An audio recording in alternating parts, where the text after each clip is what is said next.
नमस्कार, मी प्रज्ञा पोवळे. या विशेष कार्यक्रमामध्ये आपल्या सगळ्यांचं मनापासून स्वागत. हा स्टुडिओ जरी एबीपी माझाचा असला तरी आज तो केवळ स्टुडिओ न राहता एक व्यासपीठ झालाय. कारण आज याच स्टुडिओमध्ये संपन्न होणारे एक पुस्तक प्रकाशन सोहळा.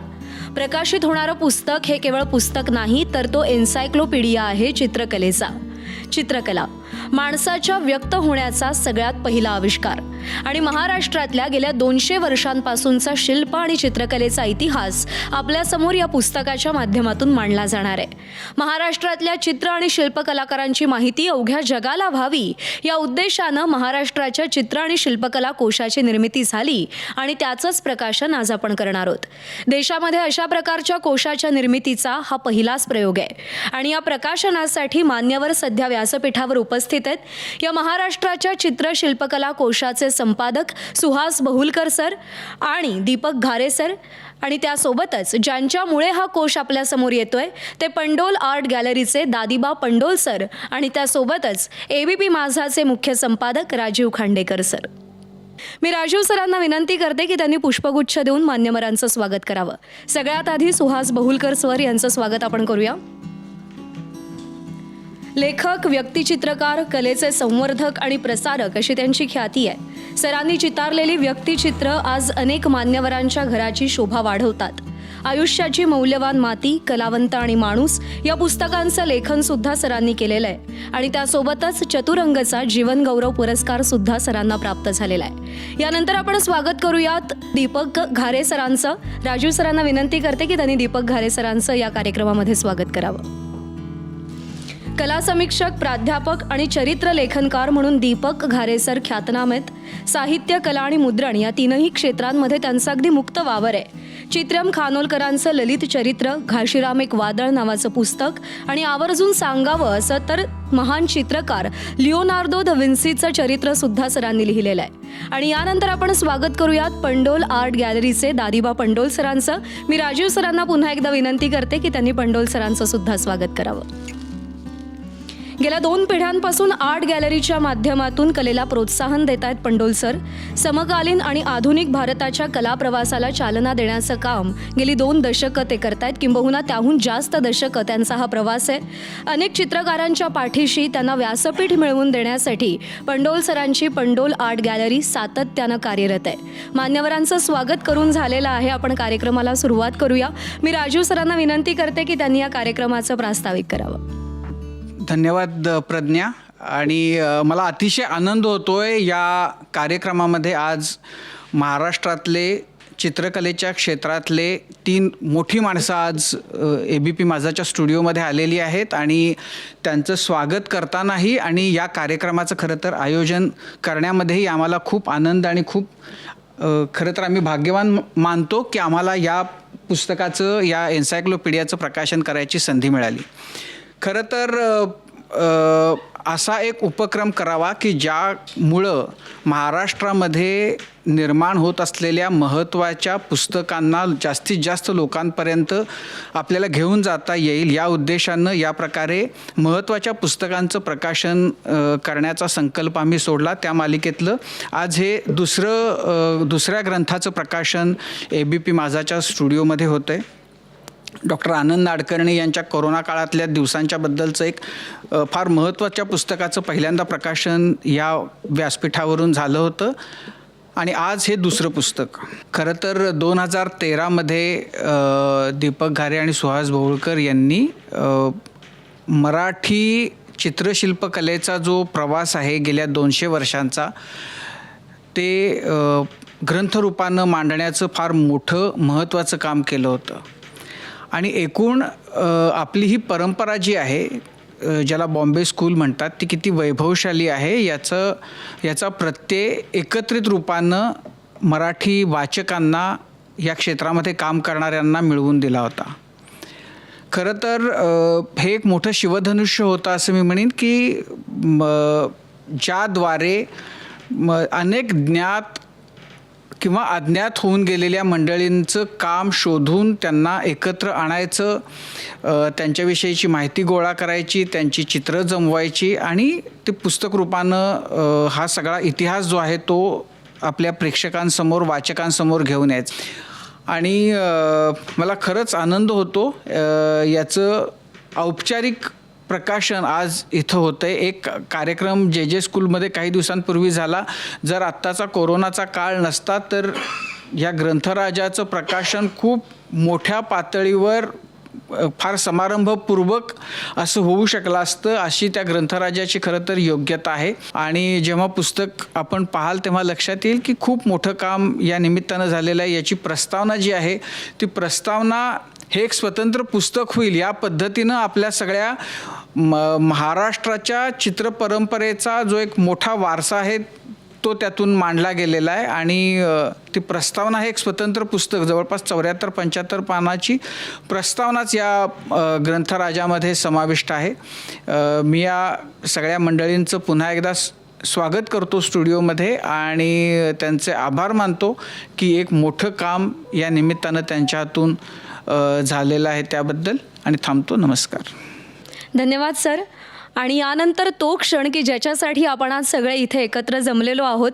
मी व्यासपीठावरच्या मान्यवरांना विनंती करते की the encyclopaedia of visual arts of Maharashtra या संदर्भ ग्रंथाचं या कोशाचं आपण सगळ्यांनीच प्रकाशन करावं.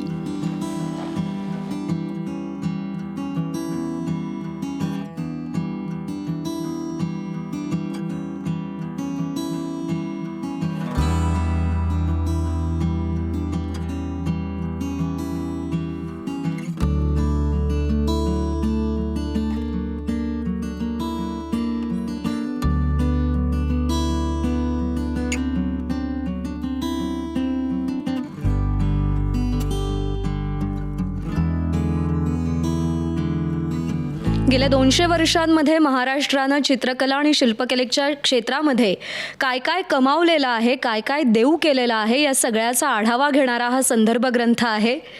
आणि त्याचं प्रकाशन सध्या संपन्न झालेलं आहे, पूर्ण झालेलं आहे.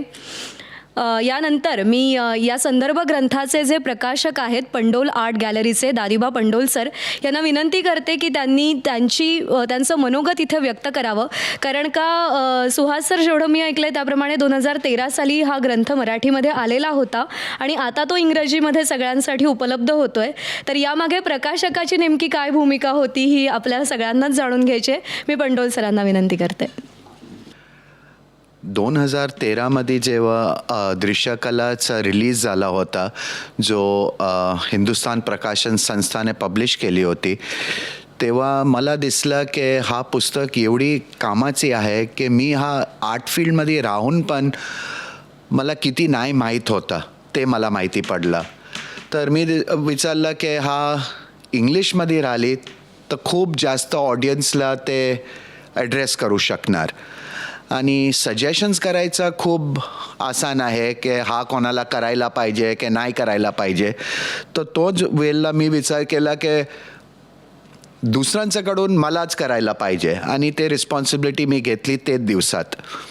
त्याच्यानंतर बाहुलकर साहेब आणि घारे साहेब जो एडिटर्स होते फर्स्ट एडिशनला ते लोकांची साठी गोष्टी केली आणि ते लोकांनी दिलीप रानडे आणि सुधीर पटवर्धन 2 आर्टिस्ट त्याला असोसिएट एडिटर्स बनवून ते लोकांनी काम चालू केली. काम करते वेळेला असं पण आपल्याला माहिती पडलं की थोडी चूक पण झाली होती आणि थोडी ओमिशन्स पण झाली होती आणि त्याला रेक्टिफाय करायचं होतं. आणि ते सगळं करायचं मध्ये 6 वर्ष गेले आहे. आपण जरा लवकर करू शकतो होतं पण मला दिसते की हा जो वेळ लागला त्याच्यामध्ये खूप चुकीचा जो होता की रिफाईनमेंट म्हणतात इम्प्रूव्हमेंट आपण करू शकला. आणि एक आणखीन जो ॲडव्हान्टेज आली एक प्रिफेस आला जो महाराष्ट्राचा 200-300 वर्षाचा ट्रेडिशन होता आर्टचा जो आधी केव्हा ॲड्रेस नाही केला होता ते एक पूर्ण आला ह्याच्यामध्ये. आणि ते पण एक खूप छान भाग आहे पुस्तकचा आणि आय होप सर्वांना आवडेल. धन्यवाद पंडोल सर. आणि यानंतर या कोशाचे संपादक सुहास बहुलकर सर यांना मी विनंती करते की त्यांनी त्यांचं मनोगत व्यक्त करावं. नमस्कार. फार वेगळ्या भावना मनामध्ये दाटून आलेल्या आहेत. कारण आमचं एक स्वप्न होतं आणि ते यासाठी होतं की आपल्या देशामध्ये बंगाल स्कूल आणि बॉम्बे स्कूल अशा 2 फार मोठ्या कलापरंपरा निर्माण झाल्या. आणि या कलापरंपरांमधून जे काही घडलं त्यांनी या देशाचा दृश्यकलेचा, चित्रशिल्पकलेचा इतिहास निर्माण झालेला आहे. काही गोष्टी नशिबात असल्या की होतात, हीच माझी आज भावना आहे. मला असं वाटत होतं की आपण काहीतरी याच्यावर डॉक्युमेंटेशन करावं, कारण बंगाल स्कूलचं भरपूर डॉक्युमेंटेशन आहे, पण बॉम्बे स्कूलचं अजिबात नाही आहे. बॉम्बे स्कूल म्हणजे 2 मार्च 1857मध्ये जमशेदजी जीजीभाई यांनी ब्रिटिश सरकारला देणगी देऊन जे जे स्कूल ऑफ आर्ट सुरू केलं, त्याच्यामधनं निर्माण झालेली जी कलापरंपरा आहे, त्या कलापरंपरेला बॉम्बे स्कूल म्हणून ओळखलं जातं.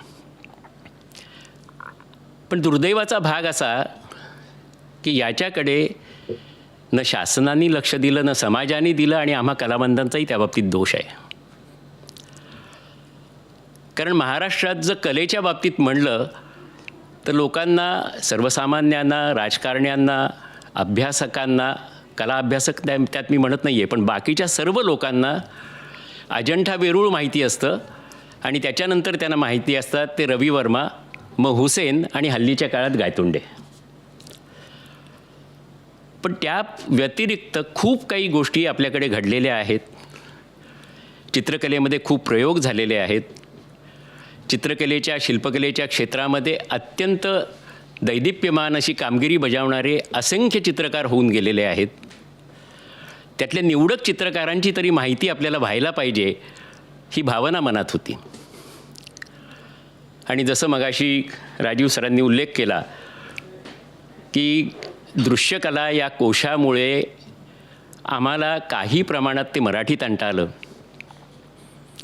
आणि दादीबाचा मी खरोखरीच आभारी आहे, कारण हे इंग्रजीत आणण्यासाठी आणि तब्बल 6-6.5 वर्ष आम्हाला त्यांनी सहन केलं, आणि हा ग्रंथ पूर्ण झाला, हा कोश पूर्ण झाला. हा निर्माण करण्यामध्ये अनेकांचा वाटा आहे.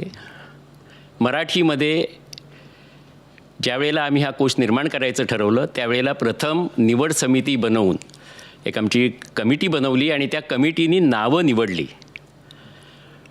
त्यानंतर महाराष्ट्राच्या प्रत्येक भागामध्ये, म्हणजे मुंबई, पुणे, कोल्हापूर, सोलापूर, नागपूर, नाशिक अशा अनेक शहरांमध्ये जाऊन तिथले कला अभ्यासक, चित्रकार, शिल्पकार, कला समीक्षक यांना बोलवून तुमच्या भागामधल्या चित्रकारांची, शिल्पकारांची नावं सांगा असं सांगितलं. त्यापूर्वी आम्ही बनवलेली यादी होतीच, आणि त्या बैठकीच्या अंती त्यांनी दिलेली नावं आणि आम्ही काढलेली नावं याच्यामध्ये फार तर एखाद दुसऱ्या नावाचा फरक व्हायचा, आणि त्यामुळे नावाची निवड होऊ शकली, आणि महाराष्ट्राच्या कानाकोपऱ्यामध्ये असणारे कलावंत त्यांचा आम्ही समावेश या कोशामध्ये करू शकलो. पण मगाशी दादीबा जसं म्हणले तसं काही नावं सुटली, कारण त्यांची माहिती मिळाली नाही, उपलब्ध झाली नाही, पत्ते मिळाले नाहीत, त्यांचे वंशज कुठे आहेत ते कळलं नाही, आणि त्यामुळे मग आम्ही त्या नावांची एक यादी कोशामध्ये छापलेली होती. त्यातली काही व्यक्ती आम्ही मिळवल्या, काही कलावंत मिळवले, आणि ह्या कोशामध्ये 27 जणांची भर घातलेली आहे. पण जसं जसं आपण अभ्यास करू लागतो, जसं जसं आपण खोलात शिरायला लागतो, तसं तसं आपल्याला अजून काही उलगडत जातं, अजून काही डोळ्यापुढे येत जातं, आणि त्या पद्धतीने ह्याच्यातही आम्हाला पूर्वी होती त्यापेक्षा जास्ती यादी घालायला लागलेली आहे. भविष्यात जर कुणी प्रयत्न केला तर त्यांना ही नावं निदान माहिती असावीत, आणि यांच्याबद्दल शोध घेतला पाहिजे, याच्यासाठी ते मार्गदर्शक ठरेल. आम्ही 2 मार्चला जे स्कूल ऑफ आर्टचा 164वा वर्धापन दिन, त्या दिवशी जमशेदजी जीजीबाईंचे वंशज रुस्तुम जीजीभाई यांना बोलवून जमशेदजींच्या पुतळ्यासमोर पुस्तक ठेवून ते अर्पण करून आमची कृतज्ञता व्यक्त केली. सध्याच्या कोविडच्या परिस्थितीमुळे तिथे अत्यंत निवडक लोक आम्ही होतो, पण त्यावेळेला मला असं मनापासून वाटलं की आम्ही जिथे हा कार्यक्रम जे स्कूल ऑफ आर्टच्या हॉलमध्ये केला खालच्या, तिथे जमशेदजी निश्चित आहेत. तिथे अगदी पेस्तनजी बोमनजींपासून अगदी पेसंजी भाऊ म्हणजे सुरुवातीच्या काळातले विद्यार्थी, त्यांच्यापासून ते अगदी हल्लीपर्यंत शिकलेले असे विद्यार्थीही आहेत, तिथे शिकवणारे शिक्षक आहेत. आणि जे जे स्कूल ऑफ आर्टमधनं जी कला परंपरा निर्माण झाली, कारण जे जे स्कूल ऑफ आर्ट हे 1857मध्ये स्थापन झालं, पण त्यानंतर महाराष्ट्रामध्ये आज 171 आर्ट स्कूल आहेत. आणि त्या सुरू करणारे, ही आर्ट स्कूल सुरू करणारी जी माणसं आहेत, ती एकेकाळी कधीतरी विद्यार्थी होते, जे जे स्कूलचेच विद्यार्थी होते. जे जे स्कूलमध्येच शिकून त्यांनी आपापल्या गावी आर्ट स्कूल सुरू केली होती. आज हयात नसले तरी त्यांचे सगळ्यांचे आशीर्वाद आमच्या पाठीशी आहेत अशी माझी भावना होती. आता हा कोश निर्माण करतानाच्या काही गमती जमती तुम्हाला सांगून या कोशाचं स्वरूप थोडक्यात सांगतो. प्रथम वाटलं तेवढं हे काम काही सोपं नव्हतं. आम्ही 2015मध्ये ट्रान्सलेटर्स म्हणजे भाषांतरकार त्यांची नावं मिळवली, त्यांची निवड केली आणि ती निवड करताना पुणे आणि मुंबईमधले 37 जणं भाषांतर करण्यासाठी आम्ही नियुक्त केले. त्यांच्याकडून भाषांतर पोचलं, पण ते कलेचं शिक्षण घेतलेले नव्हते, त्यामुळे त्याच्यामध्ये बऱ्याच त्रुटी आढळल्या. मग त्या त्रुटी दूर कशा करायच्या? तर मग आशय संपादक म्हणून दिलीप रानडे, सुधीर पटवर्धन, दीपक घारे आणि आम्ही ती जबाबदारी स्वीकारली आणि त्या कामाला सुरुवात केली. भाषांतराचं काम 1.5 वर्षात झालं, पण हे सगळं पूर्ण करण्यासाठी पुढची 4.5 वर्ष लागली. त्या काळामध्ये आम्ही जे चित्रकार, जे शिल्पकार किंवा ज्या चित्रकर्ती आम्हाला मिळाल्या नव्हत्या त्यांचा शोध घ्यायचा प्रयत्न केला. आणि काही वेळेला अक्षरशः नशिबाने आम्हाला त्यांची माहिती मिळाली. त्यातलं एक उदाहरण सांगतो. GH हजरनीस नावाचे एक आर्टिस्ट होऊन गेले आणि ते आमच्या कमिटीमध्ये असणाऱ्या डॉक्टर फिरोजा गोदरेज यांचे त्या शाळेत शिकत होत्या त्यावेळेचे शिक्षक होते, चित्रकला शिक्षक. जेव्हा आमची मीटिंग झाली तेव्हा फिरोजांनी लगेचच सांगितलं की my teachers are not here in Marathi encyclopedia. GH Hazarnis and Mary Henderson और मारी टेम्पल. तर मी म्हटलं, नाव Firoza, that's your responsibility, they were your teachers, get their information. And we had those 2 names in our list in Marathi encyclopedia. फिरोजानी जंग पछाडलं, पण तिला माहिती मिळाली नाही. पण आपण चांगलं काम करत असलं की आपलं नशीब कसं आपल्याला साथ देतं याचं उदाहरण म्हणून सांगतो की GH हजरनीस यांचा 2018मध्ये 50वा स्मृतिदिन होता. ते गेल्याला 50 वर्ष होणार होती. आणि त्यांचा मुलगा अविनाश हजरनीस यांनी लोकसत्तामध्ये एक स्मरण म्हणून जाहिरात दिली आणि त्या जाहिरातीमध्ये नशिबाने त्यांनी टेलिफोन नंबर घातला होता. तो बघताच लगेचच मी त्यांना फोन केला आणि असं कुणीतरी आपल्या वडिलांबद्दल विचारतंय म्हणल्यावर ते इतके गदगद झाले आणि म्हणले, सर मी कधी भेटायला येऊ? मी म्हटलं, मी येईन तुमच्याकडे, कारण ते वयोवृद्ध असणार याची मला खात्री होती. पण तो 78 वर्षाचा गृहस्थ लगेचच ग्रँट रोडच्या खेतवाडीमधल्या त्याच्या घरामधनं निघाला आणि माझ्या घरी पोचला. हजारनीस आम्ही यात घालू शकलो. असाच एक दुसरा अनुभव दुर्गाबाई भागवतांची भगिनी विमल गोडबोले भागवत यांच्याबद्दल आम्हाला माहिती हवी होती.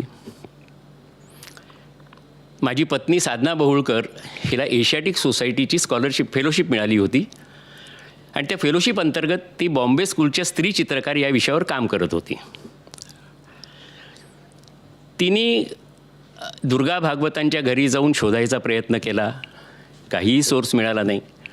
पण मीना वैशयपायन म्हणून अभ्यासक आहेत, एशियाटिक सोसायटीशी संबंधित आहेत, त्यांना आठवलं की विमल गोडबोले भागवतांनी एक छोटंसं आत्मचरित्र लिहिलेलं आहे आणि त्या आत्मचरित्राबद्दल त्यांनी सांगताच साधनानी शोध घ्यायचा प्रयत्न केला. ती मुंबई मराठी ग्रंथसंग्रहालयात गेली, तिथे पटकन मिळालं नाही. पण योगायोग असा की आम्ही पार्ल्यात राहतो, पार्ल्याच्याच लोकमान्य सेवा संघाच्या ग्रंथालयात लगेच मिळालं. पण त्याच्यामध्ये त्यांची जन्मतारीख नव्हती, मृत्यूची तारीख नव्हती, फोटो नव्हते, त्यांच्या चित्राचे फोटो नव्हते. योगायोगाने त्यांच्या मुलाचा, जे ठाण्याला राहायचे, त्यांचा नंबर मिळाला आणि मग शोध घ्यायला आम्ही सुरुवात केली. त्यावेळेला परिस्थिती त्यांची खूप कठीण असावी. त्यांना फोन केले तर ते म्हणले बघतो, मी प्रयत्न करतो. पण बहुधा त्यांच्या घरामध्ये पत्नीचं आजारपण सुरू होतं. मी 3-4दा फोन केल्यावर ते थोडेसे चिडले आणि म्हणले, अहो मेलेल्याचं शोधू का जिवंत आहे त्याच्याकडे बघू. म्हणजे ह्याच्यामध्ये मानवी जीवनाची एक हतबलताही दिसते. पुढे त्यांची पत्नी गेली, ते स्वतःही गेले, पण त्यांची डॉक्टर मुलगी जी डोंबिवलीला तिचं हॉस्पिटल आहे, तिने मदत केली आणि त्यामुळे आम्हाला विमल गोडबोले भागवतांची जन्माची, मृत्यूची तारख, फोटो आणि त्यांच्या चित्राचे फोटोही मिळू शकले. अशा अनेक गोष्टी आहेत की ज्याचा शोध घेत घेत घेत घेत आम्ही हा कोश पूर्ण केलेला आहे. यातल्या 307 कलावंतांच्या नोंदी ज्या आहेत त्या आम्ही पूर्ण केल्या. पण त्यानंतर आम्हाला त्यात उपयोजित कला विभाग घ्यायचा होता. ती संपूर्ण जबाबदारी रंजन जोशी आणि घारे यांनी घेतली. व्यंगचित्रकलेची जबाबदारी मराठी कोशाच्या वेळेला वसंत सरवटेंनी घेतली होती आणि त्यामुळे आम्ही उपयोजित कलाही याच्यामध्ये घालू शकलो. एकूण यात 307 कलावंतांवर नोंदी आहेत. त्यात चित्र आणि शिल्प या दोन्ही क्षेत्रामध्ये काम करणारे तब्बल 9 लोक आहेत. फक्त शिल्पकलेचं काम करणारे 30 जण आहेत आणि 74 उपयोजित कलाकार आहेत. त्यात व्यंगचित्रकार आहेत, RK लक्ष्मणपासून बाळासाहेब ठाकरेंपासून विकास सबनीसपर्यंत अनेक लोक आहेत. उपयोजित कलेच्या क्षेत्रात ज्यांनी पायोनियरिंग काम केलं आहे, मूलभूत स्वरूपाचं कॉन्ट्रीब्युशन केलेलं आहे, अशा लोकांचा यात समावेश आहे. जसं मगाशी उल्लेख केला राजीवने की याची प्रस्तावना, तर ही प्रस्तावना हे एक त्रुटी भरून काढण्याचा आम्ही केलेला छोटासा प्रयत्न आहे. महाराष्ट्र राज्य जरी 1960मध्ये अस्तित्वात आलं असलं तरी हा जो भूभाग आहे तिथल्या राजवटी बदलत राहिल्या, त्याची नावं वेगवेगळी होत राहिली, पण अगदी प्रागैतिहासिक काळापासून हजारो वर्षापूर्वीपासून इथे मानवाची वस्ती आहे. आणि ती मानवाची वस्ती जी आहे ती त्यांनी गुहांमध्ये काढलेल्या चित्रांमधून आपल्याला त्याचे पुरावे मिळतात, त्याच्या वापरलेल्या वस्तूंमधून त्याचे पुरावे मिळतात. डेक्कन कॉलेजने याबाबतीत खूप मोठं संशोधन केलं आहे. आणि तेव्हापासून ते आधुनिक काळापर्यंत अशा संपूर्ण कालखंडामधले या हजारो वर्षाचा जो इतिहास आहे कलेच्या दृष्टीने, म्हणजे मंदिरं निर्माण झाली आहेत, गुफा निर्माण झालेल्या आहेत, काही मूर्त्या मिळालेल्या आहेत. म्हणजे जसं सिंधू संस्कृती किंवा हडप्पा संस्कृती म्हणली जाते तशा आपल्याकडेही सावळदा संस्कृती होती. आणि त्याची एकसंध अशी किंवा सुसंगत अशी मांडणी एकाही पुस्तकात मिळत नाही. अनेक अभ्यासकांनी त्यातल्या छोट्या छोट्या भागावर डॉक्टरेट केलेले आहेत, मोठाले ग्रंथ लिहिलेले आहेत, पण कशानंतर काय येतं याच्याबद्दल काहीही माहिती नव्हती. ती प्रथमच ह्या पुस्तकात आम्ही देतोय. त्याच्यामध्ये भरपूर चित्र घातलेली आहेत आणि ती मिळवण्यासाठी अनेकांची मदत झाली. कारण आम्ही अशी काही कल्पना घेऊन समोर गेल्यावर मला कल्पना नाही की लोक मदत इतकी भरभरून कशी करतात याचाच अनुभव आम्हाला मिळाला. अगदी प्रागैतिहासिक काळापासून ते आदिवासी लोकांची कला, आदिवासींचे मुखवटे, ग्रामीण कला, अभिजात कला आणि आधुनिक कला याचे अक्षरशः शेकडो नमुने आम्ही यात छापू शकलो. त्याशिवाय महाराष्ट्राच्या एकूण सगळ्या कलात्मक वाटचालीमध्ये किंबहुना बॉम्बे प्रॉव्हिन्सच्या त्यापूर्वी या राज्यामध्ये किंवा या प्रदेशात स्थापन झालेल्या ज्या 4 कला संस्था आहेत त्याचा अंतर्भाव आम्ही याच्यामध्ये केलेला आहे. आणि त्या संस्था म्हणजे sir JJ school of art, JJ Bombay art society 1888मध्ये स्थापन झालेली, आर्ट सोसायटी ऑफ इंडिया 1918मध्ये स्थापन झालेली आणि आर्टिस्ट सेंटर ही 1939मध्ये स्थापन झालेली संस्था. हे सगळं काम करताना मगाशी म्हणलं तसं अनेकांचं सहकार्य लाभलं. आम्ही सगळे काम करतच होतो, पण शारदा गोखलेंनी इंग्लिश एडिटिंगसाठी मदत केली. त्यांच्यानंतर डॉक्टर मनीषा पाटील, जयश्री जोशी या सहाय्यासाठी आल्या. याचं जे डिझायनिंग आहे त्या डिझायनिंगसाठी संजय घुगे नावाचे आहेत, त्यांनी अतोनात परिश्रम घेतले. गंमत अशी झाली की ब्लॅक अँड व्हाईट सगळा मजकूर मॅटर सगळा छापून झाला आमचा, म्हणजे आपलं तयार झाला आणि त्यात चित्र टाकायची होती. तर ती चित्र टाकण्याचा जो उद्योग आहे तो आम्ही जो केला होता तो 3 वेळा बदलला, पण संजय घुगेंनी तक्रार केली नाही, ही विशेष गोष्ट आहे. रंगीत विभाग जो आहे त्यासाठी सर्वसाधारणपणे 1,000 ते 3,000 रुपये पर इमेज पैसे घेतले जातात. सगळी म्युझियम्स अशा पद्धतीने चार्ज करतात. पण मला सांगायला खरोखरी आनंद होतो की एकाही पैची अपेक्षा केली नाही आमच्याकडनं. 132 पानाचा रंगीत विभाग आणि त्याच्यामधली 329 चित्र आणि इतरत्र छापलेली 1407 चित्र, यासाठी आम्हाला एकही पै द्यावी लागली नाही. आणि म्हणूनच हा एवढा 3.25 किलोचा ग्रंथ आहे, त्याची किंमत आम्ही कमी ठेवू शकलो. तेव्हा हा साकारण्यामध्ये आमचा सगळ्यांचाच वाटा आहे. आणि एक गंमत म्हणून पब्लिशर्स नोट आहे, त्याच्यामध्ये दादिवानी उल्लेख केला आहे, ते खरोखरी सत्य आहे की दीपक घारे आणि मी शेवटच्या टप्प्यामध्ये 8.5 महिने अक्षरशः दररोज रविवार वगळता ते डोंबिवलीहून आणि मी पार्ल्याहून पंडोलमध्ये जाऊन बसत होतो. आमच्या दोघांच्याही पत्नींनी त्याबद्दल कधीही कुरकुर केली नाही. आणि मला असं वाटतं की ह्या सगळ्या गोष्टी लक्षात घेताना आमच्या मनामध्ये आज जी भावना आहे ते it's a feeling of great satisfaction and nothing but share gratitude. कारण हे करण्याचं सुचलं, हे करावंसं वाटलं, याला कारणीभूत काहीसे माझे वडील आहेत. आज ते 99 वर्ष 8 महिन्याचे आहेत आणि ते मला मी शाळेच्या वयात असताना 53 चित्रकार या कोशात असलेले, 8 शिल्पकार आणि 5 उपयोजित कलाकार यांच्याकडे घेऊन गेले होते.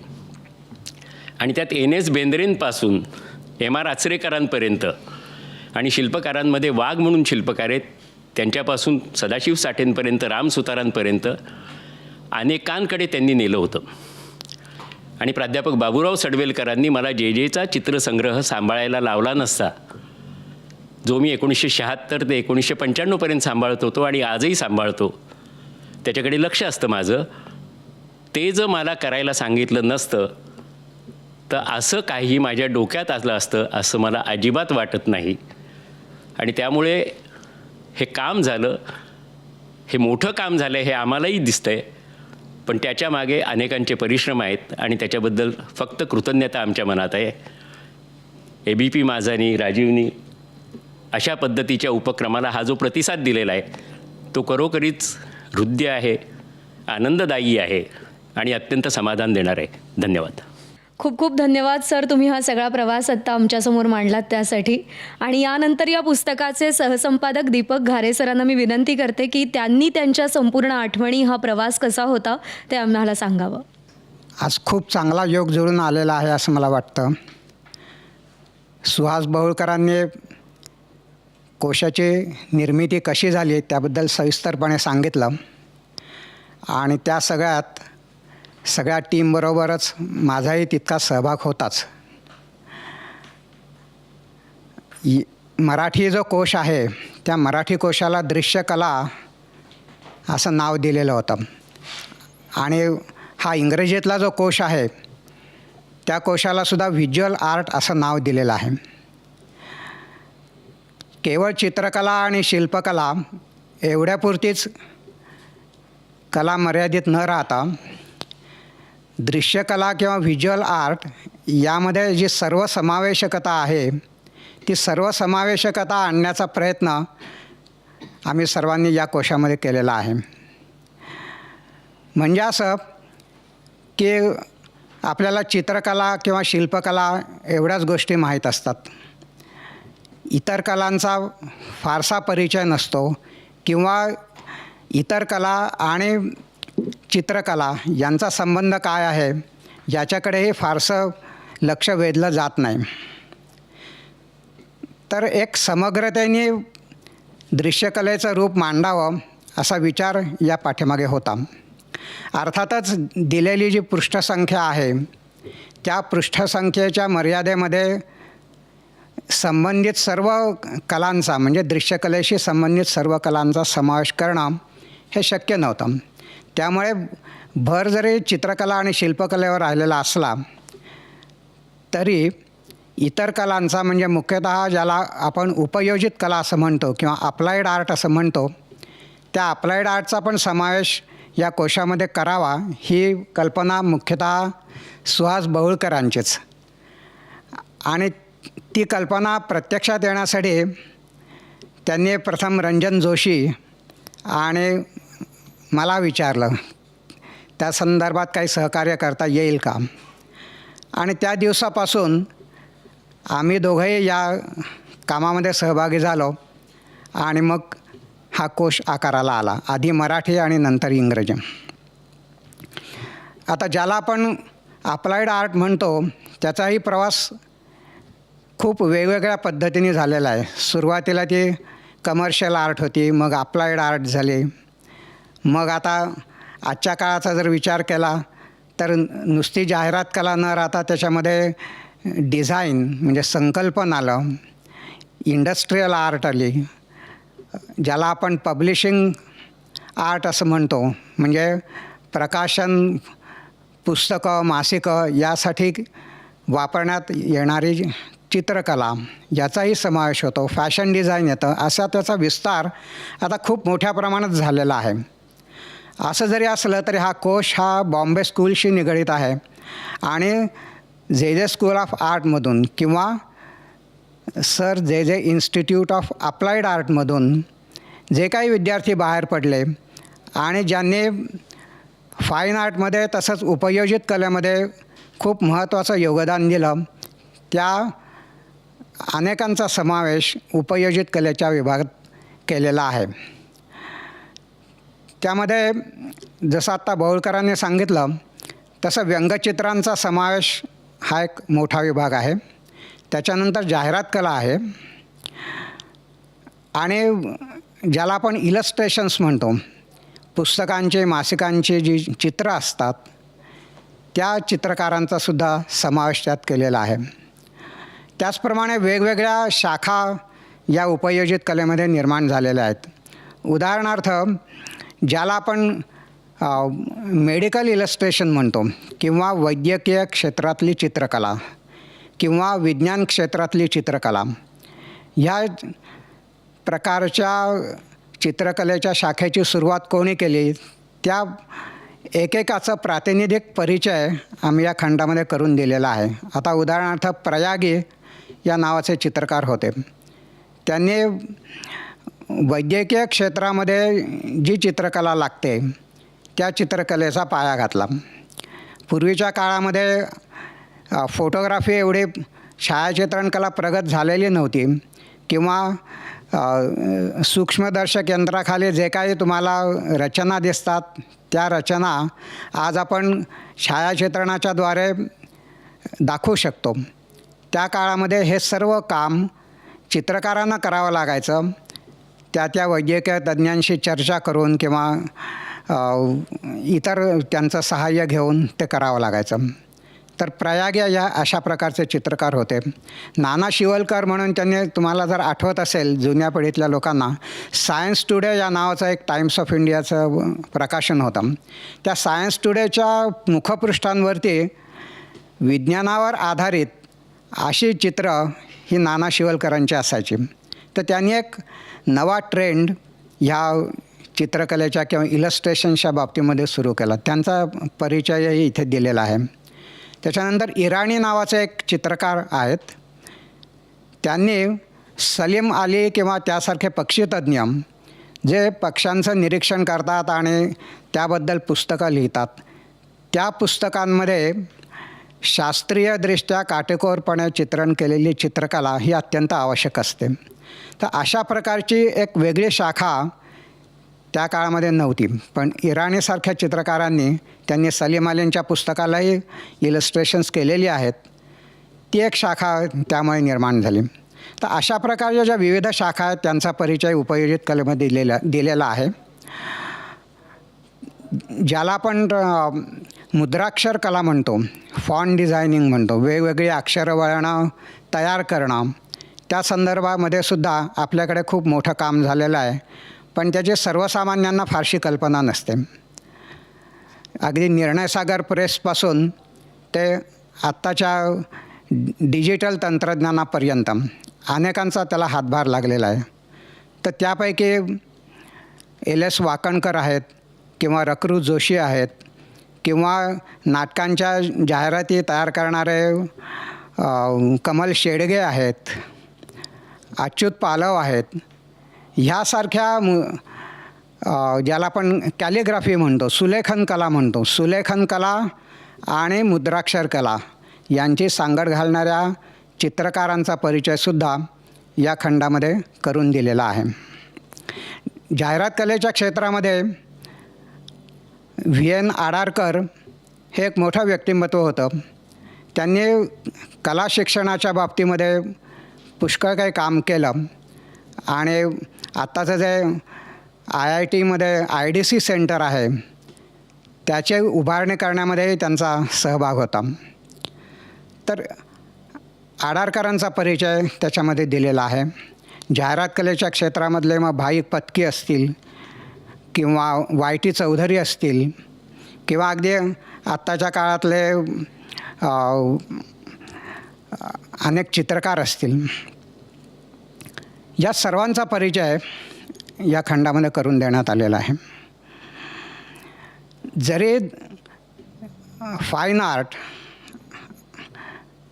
आणि अप्लाइड आर्ट असा विभाग या दोन याच्यामध्ये केलेला असला तरी अर्थातच अशी विभागणी आम्हाला अभिप्रेत नाही. कारण सर्व कला ही शेवटी एकच असते आणि त्याचा मूलस्रोत जो आहे, जी सौंदर्यदृष्टी आहे, ती सगळ्या कलांमध्ये सारखीच असते. मग ते क्राफ्ट असो की अभिजात कला असो. त्या दृष्टीने जर आपण पाहिलं तर तुम्हाला असं दिसेल की काही चित्रकारांचा समावेश त्यांनी उपयोजित चित्रकलेमध्ये काम केलेलं असलं तरी त्यांनी दोन्ही ठिकाणी काम केलेलं असल्यामुळे त्यांचा समावेश आम्ही फाईन आर्टच्या विभागात केलेला आहे. असे मग त्याच्यामध्ये रवी परांजपे आहेत, द.ग. गोडसे आहेत किंवा वॉल्टर लँगहॅमर आहेत. या चित्रकारांनी दोन्ही क्षेत्रामध्ये तितकंच चांगलं काम केलेलं आहे. त्यामुळे आपण जर एकंदर प्रवास पाहिला, उदाहरणच द्यायचं झालं तर कॅलेंडर आर्ट जर आपण बघितली, राजा रविवर्मापासून कॅलेंडर आर्टची सुरुवात झाली. त्याच्यानंतर मग धुरंधर, SM पंडित अशा अनेक चित्रकारांनी ही कॅलेंडर आर्ट समृद्ध केली. हा जर कॅलेंडर आर्टचा आपण इतिहास पाहिला तर तुम्हाला असं दिसेल की चित्रकलेच्या क्षेत्रामध्ये जे घडत होतं, म्हणजे बॉम्बे स्कूलचे जे चित्रकार रिअलिस्टिक पद्धतीने किंवा यथार्थवादी पद्धतीने ज्या प्रकारची चित्र काढत होते त्याच प्रकारची चित्र कॅलेंडर आर्टमध्ये सुद्धा आली आणि कॅलेंडर आर्टमुळे या प्रकारच्या चित्रांना जास्त लोकप्रियता मिळाली. त्याचप्रमाणे रकरू जोशी असतील किंवा अरुण कोलटकर असतील, हे चित्रकार होते, सुलेखनकार होते, जाहिरात कलेच्या क्षेत्रात काम करणारे होते आणि तरीसुद्धा त्यांनी साहित्याच्या क्षेत्रामध्ये ते कवीसुद्धा होते. तर साहित्य आणि चित्रकला यांचा किती जवळचा संबंध आहे हे आपल्याला ह्या नोंदी वाचून लक्षात येईल. मगाशी प्रस्तावनेचा उल्लेख भोळकरांनी केला. त्या प्रस्तावनेमध्ये एक वैशिष्ट्य मला सांगायला आवडेल की सर्वसाधारणपणे ज्याला आपण पुरातत्वशास्त्र म्हणतो, आर्किओलॉजी म्हणतो, एकतर जो प्रागैतिहासिक काळ आहे किंवा पुरातन काळ आहे त्याची चर्चा स्वतंत्रपणे केली जाते आर्किओलॉजीमध्ये. त्याची वेगळी चर्चा कलेच्या क्षेत्रामध्ये केली जाते. पण दोन्हींची सांगड असलेलं लेखन फार कमी आहे. आम्ही आमच्या परीने आम्हाला जमेल तसं त्या दोन्हीची सांगड या प्रस्तावनेत घालण्याचा प्रयत्न केलेला आहे. आणि त्याच्यामधून एक सौंदर्यदृष्टीचा विकास मानवाच्या विकासाशी कसा निगडीत आहे आणि तो कशा प्रकारे वेगवेगळ्या पद्धतीने आविष्कृत होत गेला याचा एक आलेखच तुम्हाला अगदी प्रागैतिहासिक काळापासून ते आजच्या आधुनिक कलेपर्यंत पाहायला मिळतो. आणि त्यात सुद्धा तुम्हाला असं दिसेल की या प्रवासामध्ये ज्याला आपण आदिम चित्रकला म्हणतो त्या आदिम चित्रकलेचा प्रभाव हा आधुनिक चित्रकलेवरही पडलेला आहे. जसा तो पाश्चात्य चित्रकारांवरती पडलेला तसाच तो आपल्या भारतीय चित्रकारांवरतीही पडलेला आहे. तर हे सगळं सांस्कृतिक अभिसरण आहे. एक जो सांस्कृतिकदृष्ट्या आवाका आपल्या लक्षात येतो तोही उद्देश या व्हिज्युअल आर्ट ऑफ महाराष्ट्राच्या मागे आहे. आणि तो चरित्र कोश जे काही चित्रकार आहेत, शिल्पकार आहेत, उपयोजित चित्रकार आहेत त्यांच्या चरित्रांच्या आधारातून तो आम्ही घेण्याचा प्रयत्न केलेला आहे. त्यातली जी परिशिष्ट आहेत तीसुद्धा मला असं वाटतं खूप महत्त्वाची आहेत. त्याच्यामध्ये प्रत्येक शब्दांना, पारिभाषिक शब्दांना काय विशिष्ट अर्थ असतात याची निश्चिती अजूनपर्यंत आपल्याकडे झालेली नाही. कोश करत असताना अगदी साधी गोष्ट आमच्या लक्षात आली की आर्टिस्ट कोणाला म्हणायचं आणि पेंटर कोणाला म्हणायचं. कारण जेव्हा आम्ही इंडेक्स तयार करायला घेतली त्या इंडेक्समध्ये चित्रकारांचा उल्लेख आर्टिस्ट असा करायचा का पेंटर असा करायचा. मग शोध घेतल्यावरती असं लक्षात आलं की जो चित्रकलेचा व्यवसाय करून जगतो तो पेंटर आणि आर्टिस्ट म्हणजे जो ज्याचं चरितार्थ त्याच्यावर अवलंबून नाही आहे पण तो निर्मिती करत असतो आणि वेगवेगळ्या प्रकारची निर्मिती करत असतो. म्हणजे ज्याला आपण सर्वसाधारण संज्ञा असं म्हणतो तो आर्टिस्ट. म्हणून मग जे चित्रकार होते त्यांना आम्ही पेंटर्स असं म्हणायचं ठरवलं. उपयोजित चित्रकारांना अप्लाइड आर्टिस्ट असं म्हणायचं ठरवलं.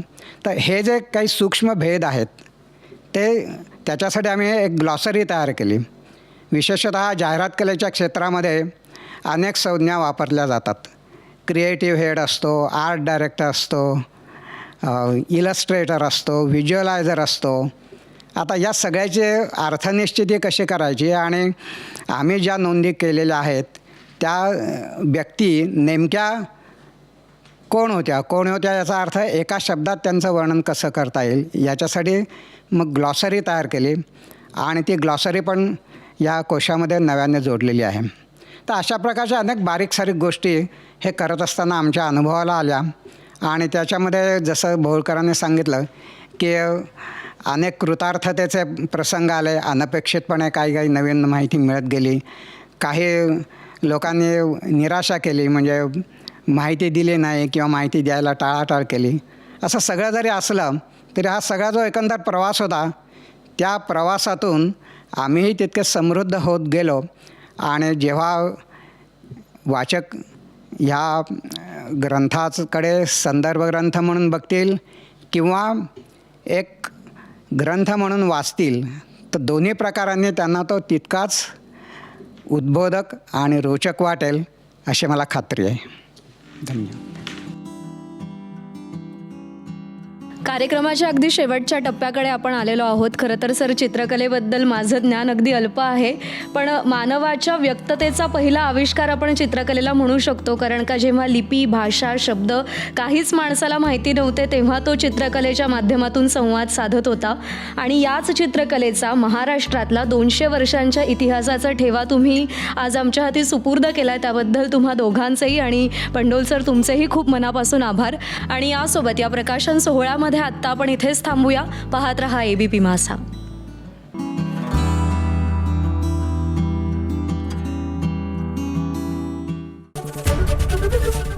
ABP माझा, उघडा डोळे बघा नीट.